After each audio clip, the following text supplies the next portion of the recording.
Good morning. Good morning. And welcome to the general session of the 2025 NHLA Annual Convention and Exhibit Showcase. I'd like to start by acknowledging Pennsylvania Lumbermen's Mutual Insurance Company. Your continued sponsorship of the general session is so greatly appreciated. Let's give them a round of applause.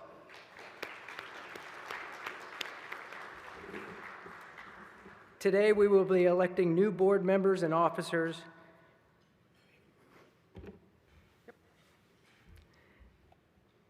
I'll get back to my script here. And we'll hear from the executive director about the current state of our association. We also have important updates to share from our affiliated association members. Let's start by celebrating what truly makes our association exceptional, our members. We're thrilled to recognize the new companies that have joined NHLA since our last convention. You'll see their names on the screen. If you're a new member and with us today, please stand. Any new members? Well, let's give these members a hearty round of applause and welcome them to our community. Thank you. I'd now like to recognize our milestone NHLA members. These companies have shown remarkable commitment and loyalty to our association over the years. Let's celebrate those reaching 30 years of continuous membership. Brumbaugh Lumber, LLC, Cardin Forest Products, LLC, HHP Incorporated, Lawrence Lumber Company, Syre Dion A Field Incorporated, Tamer Lumber, LLC, Thompson Appalachian Hardwoods Incorporated. Now let's acknowledge those achieving 50 years of continuous membership. Danoon Lumber Company and Newman Lumber Company. And finally, we honor our members who have reached an impressive 75 years of continuous membership. Frost Hardwood Lumber Company and Soroyan Hardwoods. These milestones reflect incredible dedication and support. Please join me in giving these outstanding companies a big round of applause.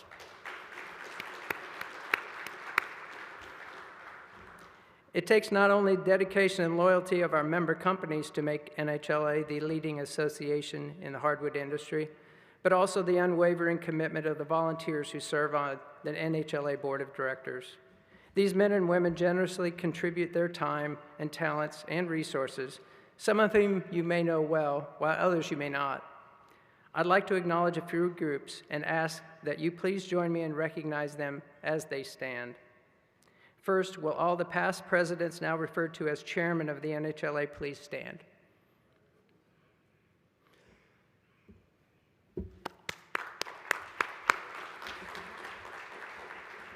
Now all the past NHLA board members please stand.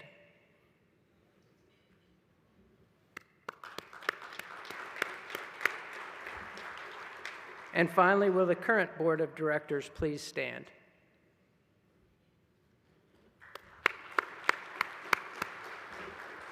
Thank you all for your unwavering commitment to the NHLA. This year, 8 individuals are completing their elected terms as NHLA directors. Each has made a significant contribution during their tenure. Eric Boyer with Mason Mill and Lumber Company, who served on the Lumber Services and Inspector Training School committees. Josh Brennan, Frank Miller Lumber Company, who served on the Education Services and Inspector Training School Committee. Bill Buchanan from Buchanan Hardwoods Incorporated, who served on the Lumber Services and Inspector Training School Committee. Bryn Langmuir from Falcon Lumber Limited, who served on the Education Services and Market Impacts Committee. Tom Euler from Cole Hardwoods, who served on the Convention and Lumber Services Committee. Joe Pryor from Oaks Unlimited, who served as the mission leader for Education Services Committee. Rich Solano with Pike Lumber Company, who served as the mission leader of the Convention Committee. And Ray White, Harold White Lumber Company, who served on the Rules Committee and was chair of the Lumber Services Committee. On behalf of the entire NHLA membership, I want to express our sincere gratitude for your dedication and service.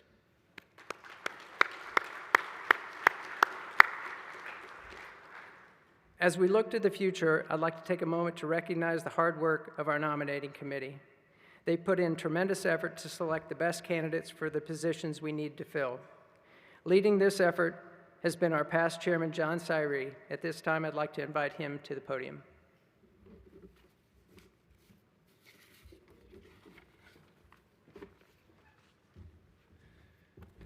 Thank you, Bucky. Mr. Chairman, the nominating committee submits the following individuals for nomination to serve a second consecutive term on the board of directors. I'd like to ask each nominee to please come on up here as I call your name, if you're present. Matt Gutchess, Gutchess Lumber Company. Chris Ryder, AHC Hardwood Group. Tim Plyman, Farrow Lumber Company. Perfect. Mr. Chairman, the nominating committee submits the following individuals for nominations to serve their first term on the board of directors. I'd like to ask each of you that are nominated to please come and stand up here with me as I call your name. Alex Fisher, Maley and Wirtz, Incorporated. Patty Heitzelman, Kiever Willard Lumber Company. Tyler Camps, Camps Hardwoods Incorporated. Jesse Lasan, Rossi Group. Scott Westbury, Fred Netterville Lumber Company. And Guy Dollinger of DZD Hardwood Incorporated.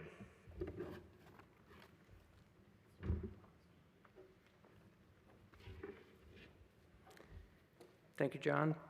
Can I have a motion to elect these candidates by unanimous ballot?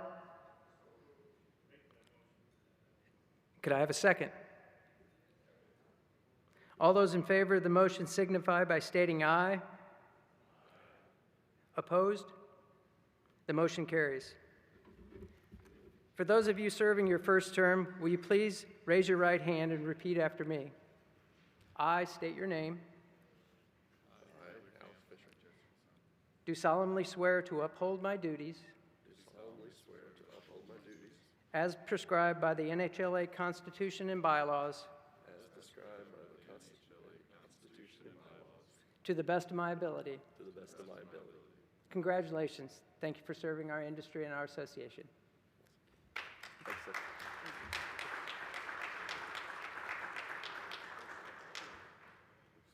You're dismissed. All right, thank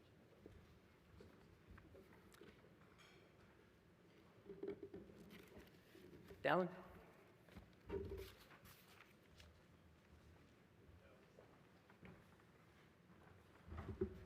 Good morning. It's nice to have all of you out of firing range. Appreciate you coming today. I just have a few quick words, and actually I'm going to do something that we haven't done, and is turn it over to my chiefs to have you learn and hear a little bit from them about all the things that the NHLA has been doing in the past year and what we're looking forward to doing as we come up on things. But I just thought I'd take an opportunity to get in front of you and to say a few things. We're also going to hear from Dana Cole from the Hardwood Federation, and later on today, if you stick around, you'll get to hear from Mike Snow and have some great information from the industry insights in the associations. But to start off, I thought it was important to share some of the lessons that we've really focused on this year and talk a little bit about the NHLA staff core values. And the reason I mentioned the staff core values is because I want you to know why I wake up every morning excited and loving my job. And I can tell you there's a lot of people who love their job, but there's not very many people who love their job as much as I do, which is why I'm willing to stand up here, wear my buckskins, or put on my, and this is my riding coat that I've had for 25, 30 years, and go out there and say to you guys, hey, we are in a great industry. Time to stand up and be proud of the hardwood, the things that we do, and talk about how much passion I have for this industry, because it is a great opportunity to be a leader here in the NHLA and to wake up each morning working on helping people to understand that we really are the great environmentalists. We are the great story. We have the best story to tell because we have the lowest carbon impact. In fact, every day and every time I have a conversation with people, and we just interviewed a woman to start a job, a new office assistant, and her name's Catherine. When I interviewed Catherine at the beginning, I said, hey, Catherine, and I held up a piece of wood, and I said, Catherine, how much of this wood is carbon? And she's like, I don't know. Does anybody here know how much of this piece of wood is carbon? 50%. 50% of every piece of wood is carbon. We talk about carbon and the carbon story every day, and people don't realize how much wood is in their life. And this carbon is stored for the length of this product and how long it's used. And it's amazing how long we store carbon in this wood industry, because if it goes into your house, it's stored there not just for a few years, but for generations. Right? It's a great story. We have a good story to tell. We have to tell that story. That's where we're going with the NHLA. We are telling our story better than we have ever told it before. We have to get out there and get our message across. And at the end of the interview, I said to her, okay, Catherine, how much wood is carbon? You know, I've just talked with you for an hour. And she's like, 50%. And I've got one, right? Now we need to get 6 billion more people to understand that message. That's what we're going for. And that's really how the NHLA core values line up with every day of the things that we do. We're being creative, we're working hard, we are collaborating, and we are serving the industry as best we can every day. Every meeting that we have with the staff, we talk about our core values and how we are helping the industry, because we are firmly committed. Everybody that comes to the NHLA, they're not doing it for the money. They're not doing it for the opportunity to have just a 9-to-5 job and go home every day. We're doing it because we love it, because we're serving the industry, because we know we can make a difference, and not just for one, but for the entire industry and for the world, and we appreciate that.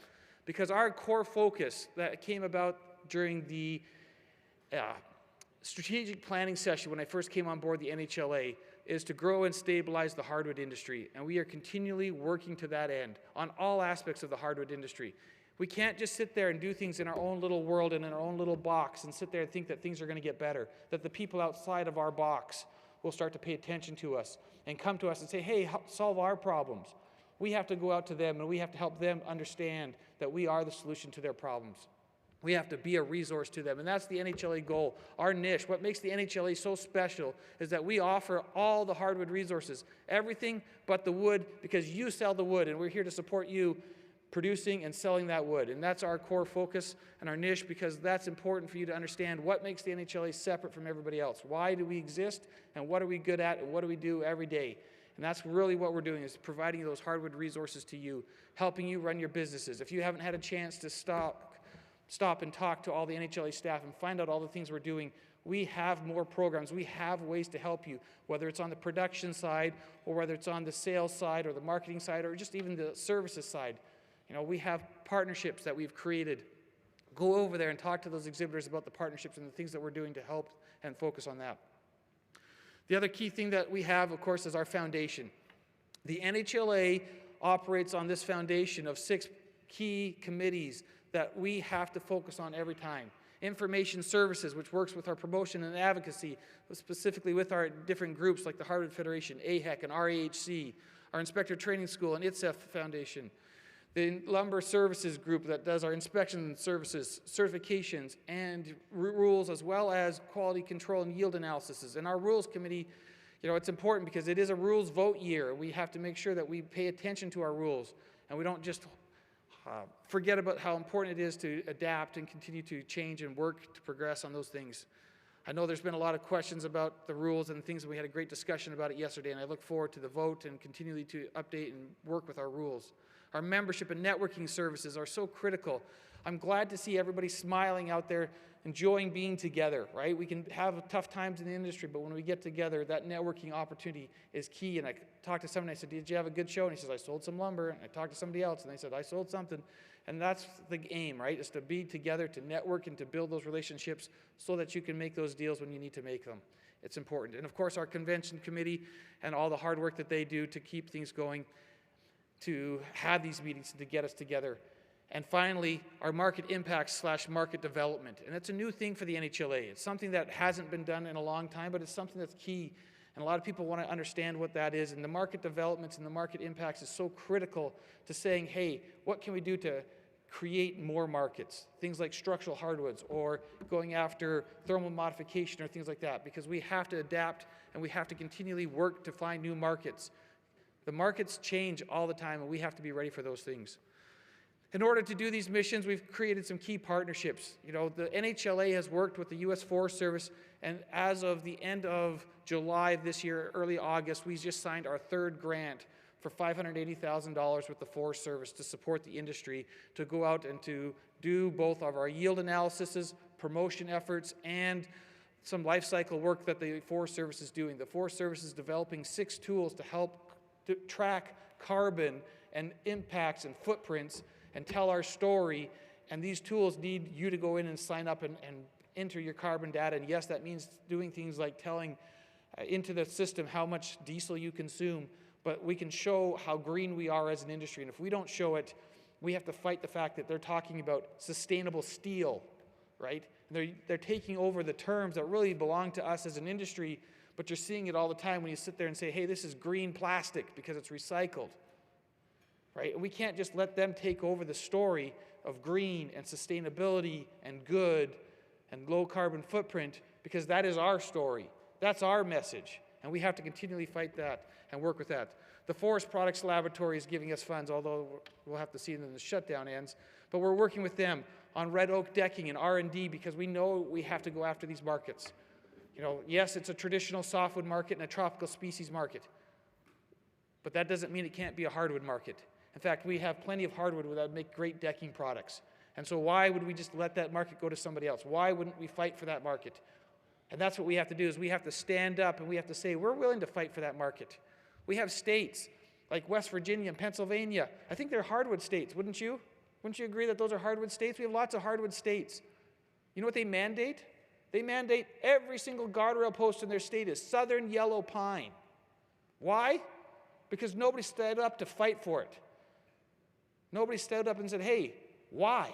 Let's talk about this. And I've started having those conversations, and it's gotten their attention, and they're thinking, hey, we need to do some testing. We need to go out and run some cards and some guardrail posts and prove that a hardwood guardrail post is just as good as any other species. And the simple fact is, we need to. Because if we don't do it, those markets just don't exist. And we need more prices and more opportunities to sell our wood here domestically and everything else.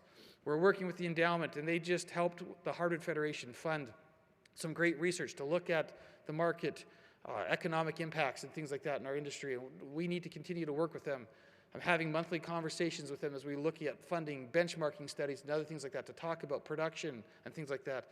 And the Richard King Mellon Foundation, another group that's coming out, and we're holding a meeting here in 2 weeks in Pennsylvania, specifically focused on working with the hardwood industry, saying how can we help rural communities in the hardwood industry, and we want to give them grants and funding and things like that, and we're working with them because these partners are critical for us to going forward and working today to get our message out tomorrow. Finally, I want to talk about, for myself, the staff's 10-year goal. This is the staff's goal of what we think we want to be in 10 years from now. Where is the NHLA in 10 years from now? In 10 years, I want to be able to stand up here proudly in front of you and be the preeminent association for the hardwood industry by increasing consumption of hardwood lumber to 16 billion board feet. Yes, you heard that correctly. In 10 years, this is where we want to be. We want to be at 16 billion board feet by increasing grade lumber here domestically consumed from 2 billion board feet where we currently stand up to 6 billion board feet. Would that make you happy? Yes. I heard one yes. Would that make you happy? Yes. I'm glad you're awake. I'm glad you're paying attention, because if that's not going to make you happy, then tell me and I'll do something different, because I can rest on my laurels, but not for very long, because I'm here to make a difference. I'm here to fight for you every day. That's what the NHLA staff are doing. They're here because they want to make a difference. And this is how we can make a difference, by increasing our goal for grade lumber consumption. For pallets, we want to take back more hardwood into the pallet market. We want to maintain our tie market because they're hearing more and more competition from plastics. And I just had a thing in the news coming from the composite guys saying, hey, we can make a better tie that'll last 50 years, and you should start using composite ties. And we have to fight, because if we let them in even an inch, they're going to take a mile. And we don't want to lose one single mile of track to the composite guys. We have to defend and maintain those and help them grow. And if we can grow it, we will. You know, the matting industry, the crane matting industry, you know, there's the NAMA, the North American Matting Association, and they're working together. And guess who's also working on that association? It's the plastics and the composite guys again, saying, hey, we can make composite matting. We want to use recycled plastic for crane matting. Do we want to lose that market, or do we want to grow that market? Because we have to sit there and defend all of these industrial markets and increase our exports again. We heard it yesterday, how important it is to continue to see what's going on in the economy around us and understand where it is, but we have to continue to grow our exports. This is what will make a secure industry. This is what's going to make our world greener. This is what's going to make our world more sustainable. This is in 10 years to increase the amount of hardwood lumber that is used everywhere, because that is our goal. And it's going to take some great work, and we have some great partnerships, some great initiatives. I'm really glad to be talking about the Real American Hardwood Coalition. I am now, if you haven't heard, I am now the chairman of the Real American Hardwood Board of Directors, and working with the board every week, talking about how we can adapt and continue the Real American Hardwood going forward. We've had a great website. We did a lot of great work doing some consumer promotion. Now we're sort of moving on to the next phase of that and going into new things like our hardwood promotion to designers and architects. And we've got new things that we've done. We've got a realamericanhardwood.pro website and things like that. You know, you can sit there and when you Google American hardwood, this was sent to me from somebody else. So this isn't my Googling, so it's not like it's my favorites or my cookies. Googling American hardwood, and they came up with the realamericanhardwood.com and the .pro websites, trying to get people to understand the education around it, trying to make sure that people understand exactly why we use real American hardwood and how important it is to use hardwood. We've been growing our social media and other campaigns with this. We have great partnerships with groups. Ian from the HMA continually doing all these posts to help keep getting our message out there. We have great work from people like AHMI going to High Point Market and creating new things. And we worked with them to create a new award called Biophilic Design in Wood. And it's a 2025 Pinnacle Award that'll be done here in October. And this, the biophilic, if you don't know what biophilia is, it's basically bio, like natural design in wood, and talking about how important it is to go out and create an environment where students can think and learn better, because biophilic design is becoming something that's very important to the design community right now. We all grew up going to school with those whitewashed cinder brick, what do you call those, cinder bricks, walls? Cinder blocks, thank you, American cinder blocks. Walls, right? Remember those whitewashed walls that were sterilized and clean and easy to maintain? And yet, statistics now show that you are 10% stupider for being in that classroom, right? Your memory recall and everything is reduced when you're sitting in that sanitized classroom. That children do better and people do better if there's wood in there and plants and natural biophilia. And this is important because we got to raise up a generation that's a little bit smarter than the one coming up. So we got to help them get there. I have 7 kids. I know how important it is to help them just be a little bit smarter. We have to get out there and do this work. We have to work very hard to get our message out there and to talk about it. And so, you know, we have a group going out there and they're talking about emotional power of wood. And we have Tom Inman and Brooke, who used to work with the NHLA there, going out in there and giving these messages and talking about how important it is for people to understand the power of wood and how much it impacts people's daily lives.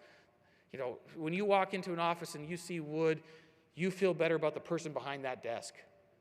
And that's important because you actually esteem that person as a better person if you see wood behind them when you're having a conversation with them. We're doing student design competitions and different things like that. We have the Real American Hardwood Coalition received $100,000 of funding from the U.S. Endowment and the U.S. Forest Service to go out and do design competitions, to do forest visits from designs and architectures, to create some case study projects, and to do more promotion. We're creating a product finder for our websites. We're creating more tools. We're creating resources for you to help tell our story and to get our message out there and to sell wood. And we're looking forward to these types of things because if we don't do it, nobody else is going to do it for us. We have to start getting out of our box and doing that. And so I appreciate the opportunity to talk with you about that and to raise the flag and say, hey, how much of this is wood? How much of this wood is carbon? How much is carbon? 50% of everything. That doesn't just go for gun stocks and flooring. That goes for pencils, and it goes for the chair you're sitting on, the table, the floor you're walking on, the table you're sitting at, not these ones, because that's a problem, right? And we have to get that message out there, and we have to talk about it. So I'm grateful to be the executive director of the NHLA. I'm grateful to be telling your story every day. I'm riding shotgun, making sure that the industry, if there's something you need, you just have to tell me about it, because we're here to get that message out for you. And if you don't tell us, then we don't know what needs to be said to everybody else. So we appreciate hearing from you. We appreciate the opportunity to be working with you. And I'm looking forward to you hearing from each of the chiefs and from Dana Cole on what else is going on in the industry. Thank you very much.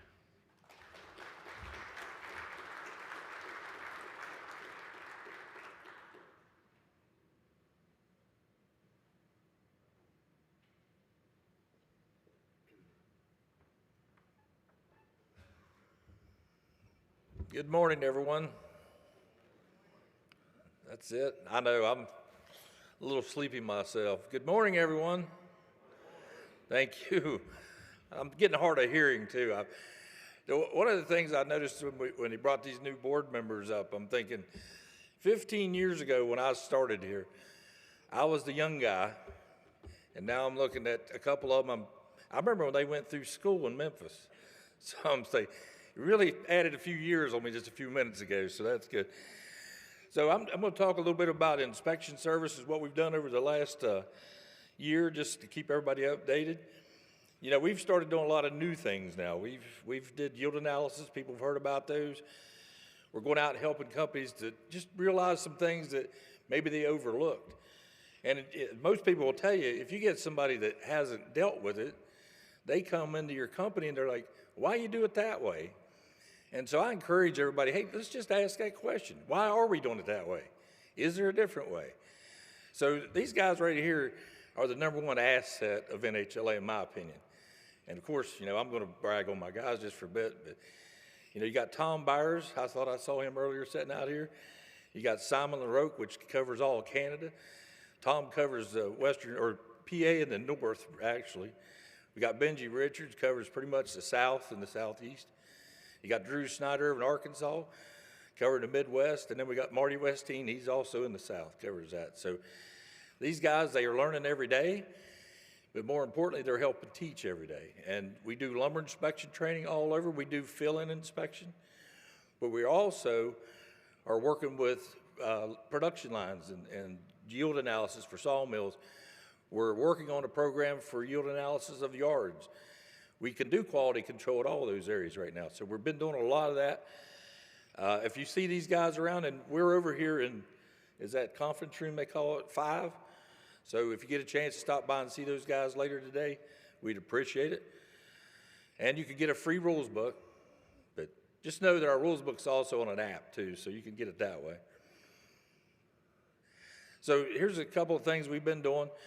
Of course, we do hardwood lumber inspection. We're still going to do that. We're going to be available, and our priority is always going to be if there is an issue, if there's what we call a claim, we're going to be there to take care of that first. And I'm going to keep that because that's what we have to do as an association. But we also want to help our industry stay in business. We know there's a lot of mills struggling out there, but sometimes you look at it, again, from an outside source, they might see something that was overlooked, because we can all get complacent at times. So we are helping a lot of people doing that. And thanks to Dallin's efforts with the U.S. Forest Service, we were able to get grants to cover 75% of the cost of these. I say you can't afford not to have us come in. And it can go, if you're operating great, we come in and we just kind of verify that for you. We've had companies do that, and they were extremely happy that they were doing as good as they possibly could. We go in and help some that I can tell you right now, 2 years ago, if we wouldn't have went in there, they would not be in business today. And I can tell you, most of them would tell you that. So anyway, when you come by for our booth, we can talk more about that and see if we can help you out. And our quality control program, and I've said this repeatedly over the last couple of years, we get this new equipment, and I think there's a lot of great equipment out there. There could be mills built in the future that there's not a human in it unless it's repairing something. And I can see that coming. But I will tell you this, it's automated, not optimized, unless you're keeping up with it and making sure the settings are right. So I do hear, I got this optimized edger. Well, I'd like to have every dollar that I've seen wasted from an optimized edger. At that point, they're automated, but they're not optimized. So quality control has to happen in hardwood sawmills today. You have to maintain that equipment by measuring the equipment. You measure the output, and that will make a difference. And I can't speak enough about it, but I would love to talk more about it if you're interested in things like that. We also have Roman Matashenko, which is our instructor at the school. He decided he was going to learn Spanish. And with the help of Mark Bear, he did learn the lumber Spanish, but he actually can now read Spanish and very fluent in Spanish. So Roman is going around now and teaching Hispanic workers So he's able to work with the people and teach them to grade lumber. Been very successful at that. So if you need any of that kind of work, let me know. He can come to your place. And we're doing a lot of this hardwood industry consulting. So we're going to people's facilities and just kind of analyzing what's going on outside the yield analysis and help them to look at different things, different product mixes and things like that they may be able to do. So that's pretty much what the Lumber Service has been working on. I'd love to stand up here and tell you all the stuff they did. But, you know, one thing I want to digress for a second here and say, Dallin, not all of us went to school with block walls. My first 3 years of school was in a 2-room schoolhouse with no plumbing. So just to catch you, now I just aged myself a little bit more, didn't I?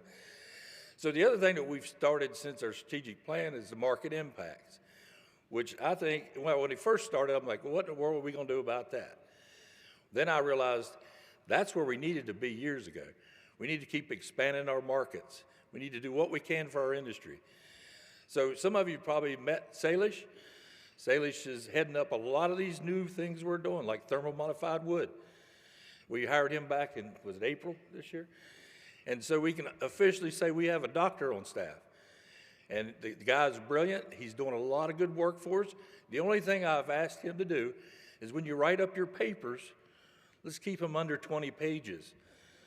What was the last one he did down, like 200 pages or something? I was like, I get you're smart, but we gotta make it a little quicker to go through. But no, he's doing a lot of work, and he's very busy right now with all the different things we're doing. We're going to start putting out, there'll be publications coming out for the work he's been doing, and making sure you guys are aware of what he's been doing. And a few things that Dallin's also brought is task force. So we do task force with outside people from the board, but also board members. And we're able to branch out and do a lot more work this way. And one of the things we started doing was a Wood Truth Task Force. You know, trying to go out and see people claiming this is better than wood, people that's selling things in like faux wood, things like this. So we're looking into those things and see what we can do to combat these, or to at least give the right message out. We did a lot of work with the Log Exports Task Force, and we'll be publishing this stuff soon with all the information, so you guys get a good report on that. Again, with Sailesh, she's working a lot with thermally modified wood. That's going to be a big thing in the future. And the construction grades, as we talked about yesterday in the rules open forum, that's something we have to do. And I know a lot of people out there say, well, we're not going to do that, we're not going to cut it. And that's fine, but there is mills and companies that will do it and need to do it. And that production that they take out opens it up for other people that doesn't want to get in that. So to Dallin's point with the guardrail post, that's one simple area, but there's a lot of other opportunities out there for construction grade hardwood. So we're looking forward to doing that. It'll be good for the industry, it'll be good for our team, and we'll be able to expand what we do as well. So with that, I'm going to turn it over to Natalie. I appreciate you guys listening to me this morning.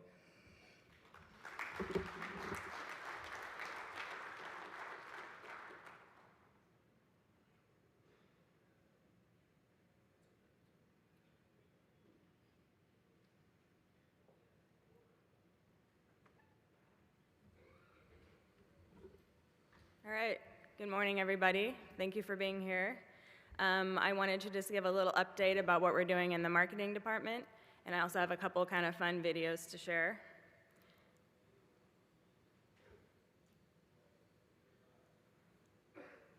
There we go. So as all of you know, we have an inspector training school. We're currently going through a bit of a rebrand, and that's going to be changed to be called the National Hardwood Academy.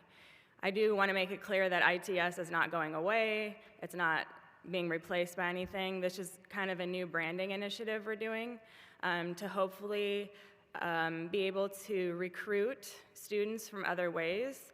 So students that might potentially have gone to a different sort of trade school, or students that are in high school currently, we feel like this might be a better way for them to think of ITS as more of a university, and we hope to draw in some new students that way.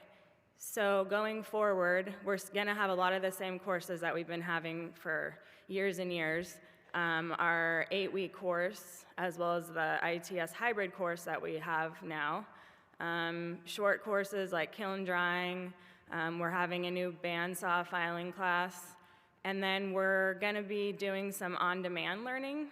We've gotten feedback from the membership that that's something people are interested in, because not everyone has the time to be able to attend a live course, so we're gonna be doing some of that.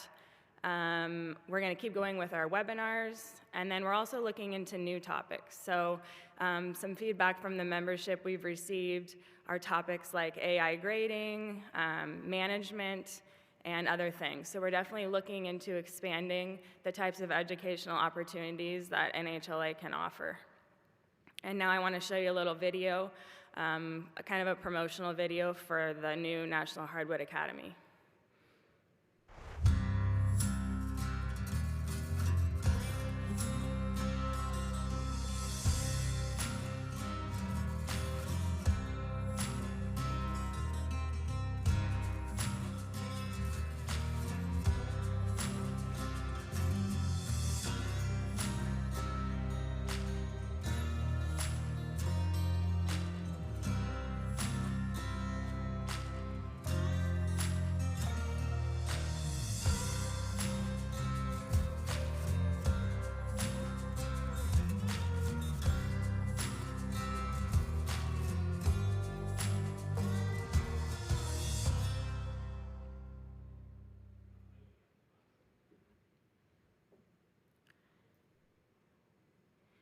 Okay, so now I'm going to talk a little bit about information services. Since I started at NHLA in March, I've come to realize that the marketing department, we have a lot of challenges just because we have so much going on at NHLA. So what our goal is to spread the information and promote everything that NHLA does. So member services, inspector services, you know, all the things. So sometimes it's a little bit challenging, and we try not to spread ourselves too thin, but we are here to promote everything across NHLA to the industry. So one thing, it's a little bit newer that we started recently, is our outreach to design professionals. Dallin kind of mentioned that through the Real American Hardwood Coalition, but that is something that is fairly new. We're putting out a new publication called Hardwood Design, so it's fully geared towards that audience. We're excited about it. It's going to be a lot different than Hardwood Matters as far, visually, content, and we're excited to have that come out. The first one will be coming out at the end of December, and then it's going to be a biannual publication. We also are always thinking of new ways to convey our appreciation to all of you, our members. You know, we wouldn't exist without you, and we're here to do the best we can on behalf of the industry. So coming next year, you're going to be receiving a special recognition. We just want to honor all of your dedication to the industry and to the association, so that's a little coming soon for next year.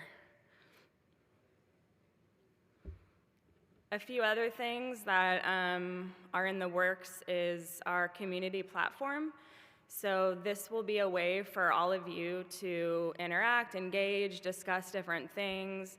We'll be able to more easily give you information, updates, and it's meant to be interactive. So we're excited about that.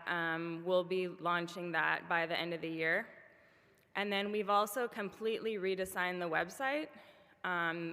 The current website is a bit cumbersome to use. It's hard to find information, and so we wanted to create something that's easier to navigate. You can find what you're looking for more quickly, and we think it'll be good for everyone.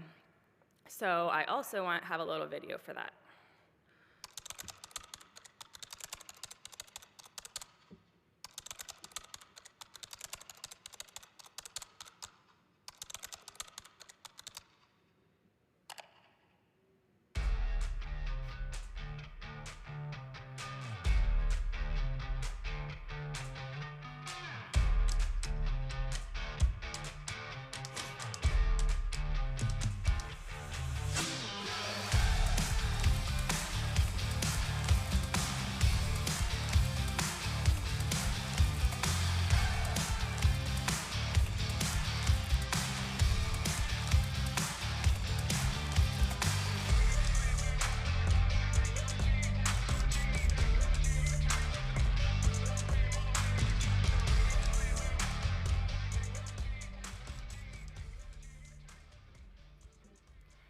And before I turn it over to John Hester, I would just like to thank Heartwood Brands, Ben Peach, who has been amazing through this whole website redesign process, as well as helping us with the National Hardwood Academy branding. So I just wanted to really thank him, and I don't know if he's in here, but anyway, it's been a really good experience, so we're grateful for that. And I will now turn it over to John Hester.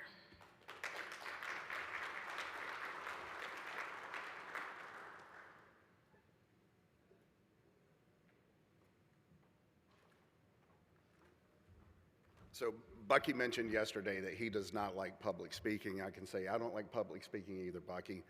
But now I know why. It's cinder block walls. My school had 4 walls, so apparently, Dana, I'm 40% stupider than you are, which I'm okay with. I want to recognize a few people. I'd like to thank Classic American Hardwoods for our breakfast this morning, so if we could give them a round of applause. I'd also like to thank PLM for their continued sponsorship of the general session. I know Sean Briscoe was here earlier. Sean, are you still here? They've been doing this for about 7 years now, so I'd like to show PLM a little love for that.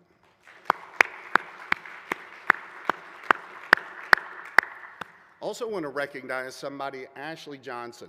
Ashley, if you would stand up.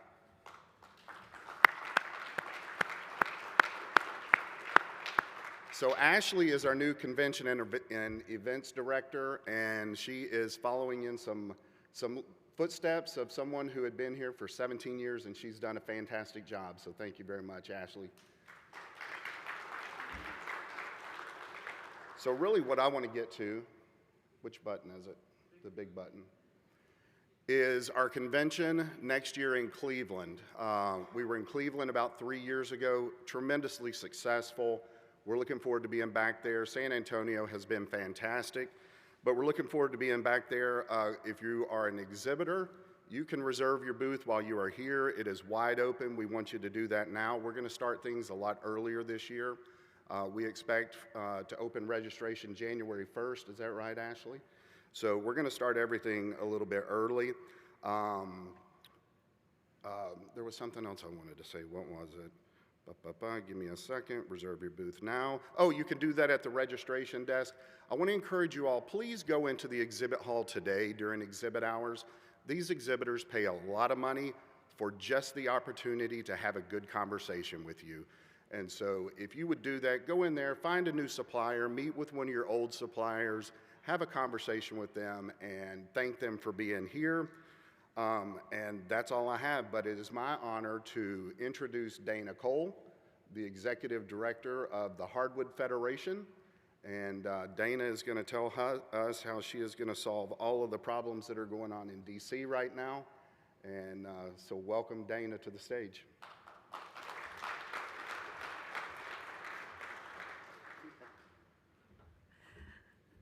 Good morning, everybody. It's really great to be here today with everybody here in San Antonio. I've never been to San Antonio, so I was really excited to come here and check out the city, and of course to be with all of you. First, thank you for the tremendous support the NHLA board membership and staff have provided the Federation over the years. It has truly been the lifeblood of the Hardwood Federation.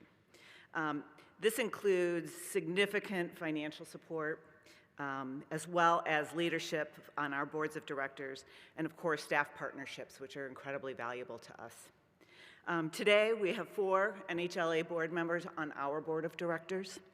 This includes Chairman John Syre, past Chairman Darwin Murray, Jeff Workala, and Matt Gutchess. We also have 4 NHLA members that sit on our PAC board of directors. Chairman Jesse Joyce, past Chairman Scott Cummings, Dan Matthews, and Joe Pryor. Their insight, advice, and guidance has been invaluable to our efforts in Washington, D.C., and you should all be very appreciative of all of the time and dedication that they have given to the Federation on behalf of everybody in this room, and everybody not in this room that is an NHLA member. The Federation sprung from NHL leaders over 20 years ago. Leaders that understood the importance of political engagement and the need to engage, for that engagement to be on the doorsteps of our elected leaders in Washington, D.C. For over 20 years, the Federation has represented the interests, hopes, opportunities, and challenges of the U.S. hardwood industry in Washington, D.C. We led the charge to expand the Lacey Act to prevent illegally harvested hardwood logs and lumber and hardwood products made of those materials into the U.S. to compete unfairly with our domestically made products. We were instrumental in pushing back on the U.S. Fish and Wildlife Service when they threatened to limit timber harvesting on public and private lands due to unrelated diseases decimating the bat population. Last year, we defeated multiple efforts to curtail timber harvesting on public lands in Indiana, a precedent that would have impacted forest land and hardwood companies across the country. We have consistently fought for and achieved continued funding for the American Hardwood Export Council despite annual efforts to curtail or eliminate these funds. We are focusing efforts on increasing federal government procurement of products made from U.S. hardwood lumber, including U.S. military truck beds. Success in Washington is not often quick and efficient. In most cases, changing policy, even policy that makes sense and is reasonable, takes time, months, if not years. It requires countless meetings and continual education of new officials, as well as re-education of old officials. And it is essential that the messaging of this education effort is consistent and one shared from all sectors of the industry. This is the value of the Hardwood Federation. We bring to the industry focus on the main issues, a constant presence on Capitol Hill, and a consistent and united message.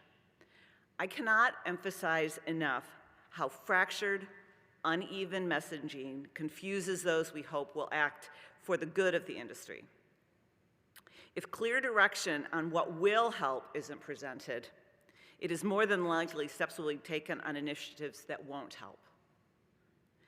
These are the overarching guidelines the Federation has maintained as we've dealt with our most challenging issues to date, international trade and tariff policy. The threat of disappearing markets due to retaliation from our export markets and uncertainty of global and domestic economic conditions has put a chill on the U.S. hardwood industry, as you are all painfully aware. The U.S. hardwood industry has been here before, but this time efforts to rework U.S. trade relationships is not just focused on one country, it is focused globally, touching everyone the U.S. does business with. While the stated goals of embarking on this ambitious effort are ones we agree with, increased exports, reviving U.S. manufacturing, increasing employment, greater economic strength, the impacts of how the current administration is pursuing them, at least in the short term, presents a clear threat to our industry. The Federation is taking aggressive steps to tell the administration and Congress about the impacts implementation of these strategies will and are having on our companies. From past experience, we knew what to expect. As soon as the votes were counted and a winner declared, the Federation and our board developed a proposed funding formula for any trade relief that would be initiated as a result of administration policies. The president-elect was pretty clear about what he was planning to do. We immediately began talking to returning members of Congress, reminding them of our experience and long-term effects of 2018 and 2019. We capitalized on our relationships we have built over time, including those with the chairman of the House and Senate Agriculture Committees and the House Natural Resources Chair, to make sure hardwood interests were expressed early and often. And again, I'd just like to emphasize that these were relationships that we have built over time. There were people on these staffs and the chairman themselves that remember us well and have worked with us since 2018 and 2019. So it was much easier to go into these offices because we had established those relationships, because of our continued presence on Capitol Hill. And it made our ability to reach in and to get sympathy and to get some action going much easier than we would have if we were trying to start new and fresh. We are conducting countless meetings with administration officials at the White House, the Department of Agriculture, the Department of Commerce, and the U.S. Trade Representatives, always reinforcing the hardwood industry's commitment to many of the same goals as the administration, but clearly stating the need to support us and the industry while pursuing those goals.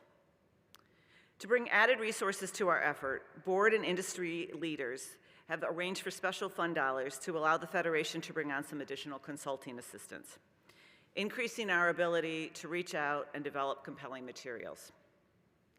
Now it's your turn to take action. The administration is actively considering ways to provide relief to the agriculture interests. You may have seen newspaper or television reports of the administration particularly focusing on the soybean industry and the troubles that they are undergoing right now. We have been really clear that the problems that the soybean industry is having and their inability to export at the levels that they were used to exporting at are very closely mirroring those that the hardwood industry is experiencing. So right now we're going to do a little participation of, audience and participation. I know everybody's got their phones either in their hand, on their desk, or close by. It would be great if everybody would take out their phone and go to the Hardwood Federation website, which is hardwoodfederation.com. The first thing you will see when you come to our website is an Act Now request. You tap on that button. It will take you directly to a website that will allow you to reach out directly to your members of Congress, to the White House, and to the Vice President. There's a message in there that's already been written. You can edit it. Please do edit it. Put your thoughts, put your concerns, put numbers in there about the number of employees you have, about how this current administration's policies are impacting your business, and send it. Hit send. All you have to do is put your name, your phone number, an address. It's very important to put the address so they know where to send this. It will go directly to your member of Congress, your senators, and the White House. It's so important for them to hear from us because that's how soybeans got their attention. A lot of people made a lot of noise, and this industry is so focused on doing the right thing for their local community and for their employees and just putting out a great product, we don't often make a lot of noise. Now is the time to make that noise. And if you've got a few minutes later today, send a message to your employees, send a message to your office, to your mill managers, and have them do the same thing. This is an easy thing to do. It's quick, it's down and dirty, but it will make a difference.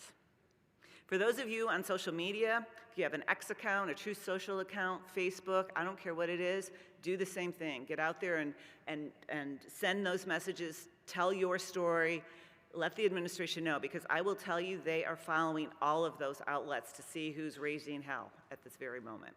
And they're paying attention because they do not want the bad publicity. So take some time and just take those steps, not just for me, not just for Dallin and his team, but for the whole industry and for yourselves, most importantly. I'll also make a plug for the Hardwood Federation Fly-In. We'll be doing it again next year, probably early in the year. Again, for those of you that have always said to me, as we've talked in the hall, hey, I really want to come. It looks like a great time. It looks like something I'd love to do. Now is the time. Come to Washington, D.C., meet with your members of Congress in person, tell your story, make the group big so that we have a presence on Capitol Hill. And if you can't make it to Washington, D.C., invite them to your mill. Everyone will be out and about next year because it's an election year and it's going to be a big election year. It's going to be a big, noisy, ugly election year. Get them in, let them know what's going on for you and your companies. Affecting public policy change is hard, and it has a long timeline. And accurately predicting outcomes is becoming more and more difficult every day. But we show up every day to take on the challenges for you and your employees. I'm so honored, and I say this sincerely, I am so honored to represent this uniquely American industry. Thank you so much to your support, and thank you to all of the NHLA.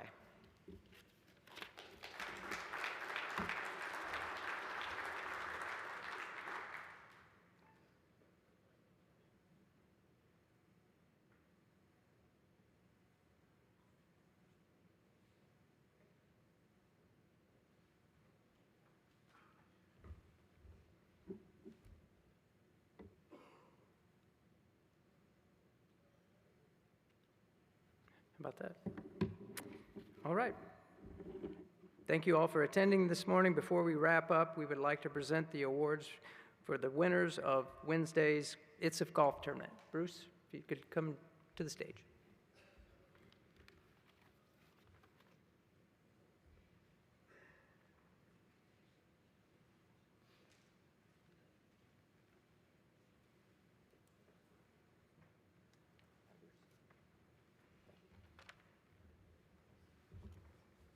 Good morning and welcome to the session.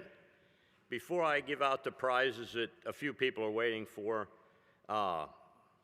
yesterday over in the exhibit hall, I met a few people who were new players on the golf course and also first-time vendors here at NHLA.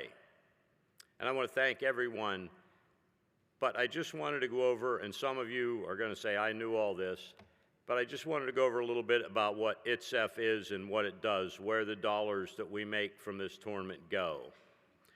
ITSEF is the Inspector Training School Educational Foundation. The money raised goes into the foundation that gives scholarships to students who want to go to the school, but it does a lot more than that these days. It helps fund things that the students need, everywhere from small welcome packages when they get there to things in need to go along with that. We purchased the electronic whiteboard that they use in the school to make teaching a lot easier. When COVID hit, we bought the OWL camera so they could do the online stuff and all the webinars and everything you see. We put in a kitchen so the students could make their own lunches and save themselves money. And going forward with the new rebranding, one of our initiatives is not to bring the students necessarily to Memphis, but to take the school to the students. And that costs money because we have to have facilities there. We have to get teachers there. We have to find wood there. Now we are a nonprofit, and if you donate money or anything like that, you will get a tax-exempt receipt for that, so you can take it off your taxes. And that not only goes for money. If you donate lumber that the students can use to grade, or just recently someone donated us a forklift that we was able to give to the school to move lumber and stuff around for their classes. They got a receipt from ITSEF that they could write that off their taxes. So if you're in an area where you need training, please let us know. Several times we have worked with economic development committees in the areas where we took the classes, and they helped with funding. They helped us find buildings to work from. Anything like that you can do to bring a grading class to your area can help your area immensely. So that is what ITSEF does. That is what your dollars go for when you sponsor the golf tournament or play in the golf tournament. And I just wanted to thank everyone and let everyone know exactly what we did. Now, the reason I'm up here is to give out the golf prizes. So we will start with the competition prizes. So the first one was the longest drive on number 2, and that was sponsored by Cascade Hardwoods. And the winner of that was Trent Stoker. If you're here, please come up to get your prize. I think Trent left. If there's any of the Tampa guys here, you can see us afterwards. Trent said that you could take his prize home. The next award was the closest to the pin on par 3 on hole number 3, which was sponsored by Abenkai Timber. And the winner of that was Jordan McIlvain. Jordan, if you could come up.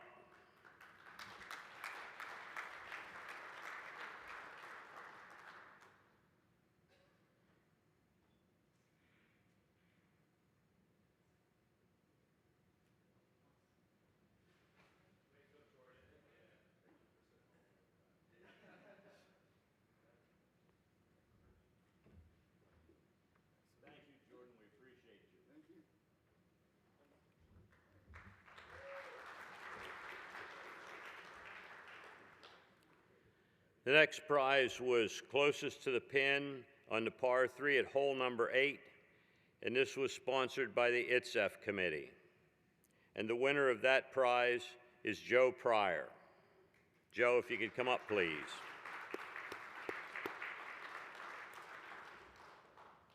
Did Joe sneak out? Ah.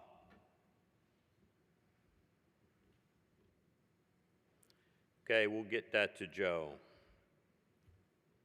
The next prize was closest to the pin on hole number 12, also sponsored by the ITSEF Foundation, and the winner of that is Ryan Peterson.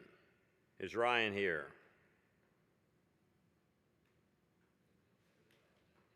Well, I guess I get to keep all these if these guys don't show up. No, we'll get it to Ryan. Next prize was the longest drive on hole number 15, also sponsored by ITSEF, and it was Adam DePleza. Adam, are you here?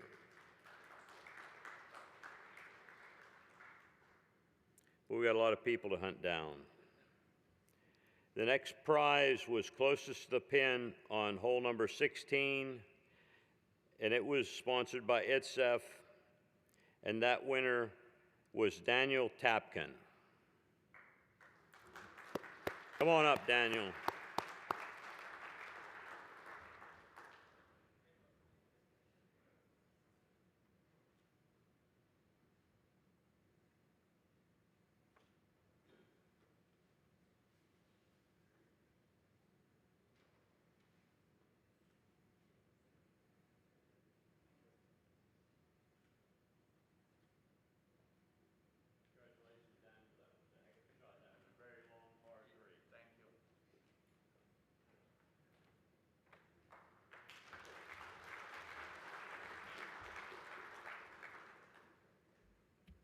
And the last of our skill prizes was the longest putt on hole number 18, and that was sponsored by Penn Sylvan in honor of Bill Reese.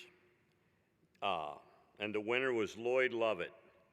Lloyd, if you're here, you can come up, but your prize is a custom-made Chad Moore hickory putter, and it is at NHLA headquarters, and they will ship it to you, so you don't have to worry about getting it on the plane because it's not a weapon. So that will be shipped to you, Lloyd. So thank you. Next, we move on to the tournament winners. We had two teams that stood out above everyone else. They tied with scores of 58, 13 under par. And the winner determined by a card off by the computer at the pro shop. I had nothing to do with this, people. They plugged all the numbers in and the computer spit them out. That team was Andy Newfer, Henry German, Ben Matthews, and Brian Turlington. If any or all of those guys are here, please come forward.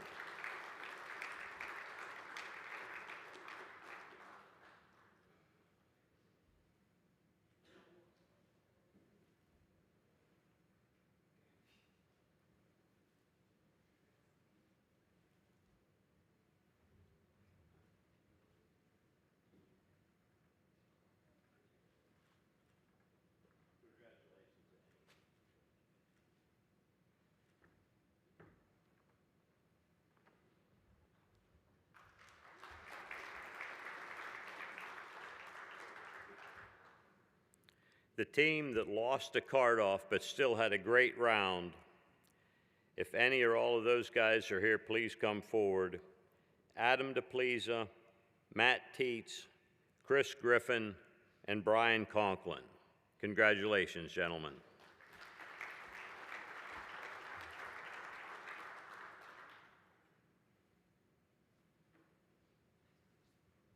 We get two coming.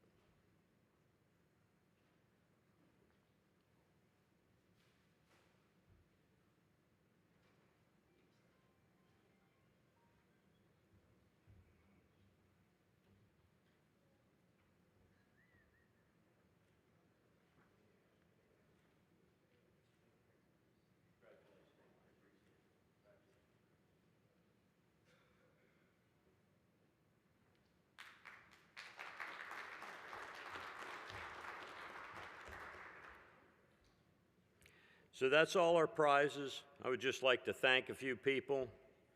All of our sponsors, I saw they were up a minute ago on there. Without them, it would take a lot more of the money away from the foundation. We hope to be bigger and better next year in Cleveland. The ITSEF board for all the help they provide me in getting this done. They just make me stand on stage. They do a lot of the work. The NHLA staff for their work, they collect all the sign-ups and the money and take care of getting the prizes, and Ashley has done a great job, and Desiree and the rest of the staff. So I would like to thank all of them, and I'd like to thank all the people who played. Thank you very much.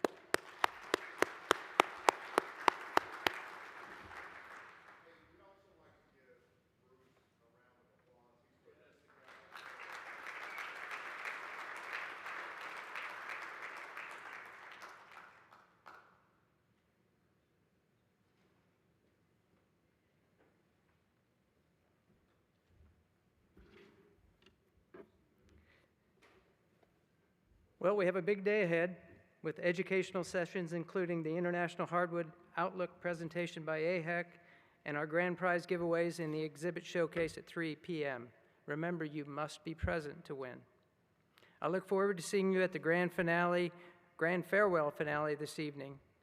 If you're not staying with us tonight, I wish you a wonderful day and safe travels home. I now declare this session of the 128th NHLA Annual Convention adjourned. Thank you.